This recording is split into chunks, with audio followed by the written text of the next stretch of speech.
It's time to simplify your team's approval process. Skip the hassle of tracking down approvers with enhanced approval workflows. With this premium app, approval requests are automatically routed to the correct people, saving you time and effort. Let's jump in and see how to create a single approver workflow. We're going to start out in the Rules engine. Click on Tickets when created and create new rule.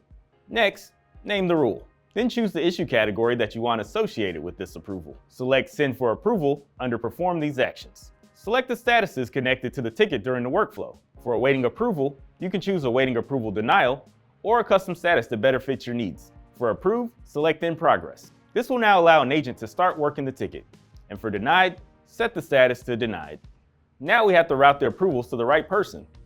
You have the choice to map the approver to a specific location. If the ticket comes from Apple Tree Middle, for example, we can select the principal as the approver. We can select an approver for locations not listed under All Other Locations Require. Select Save Rule. Now for all software requests from Apple Tree Middle, the principal will receive an email and in-app notification. The approver has the option to accept or reject the request from these notifications, or if they click into the ticket, they can also add a comment with the approval.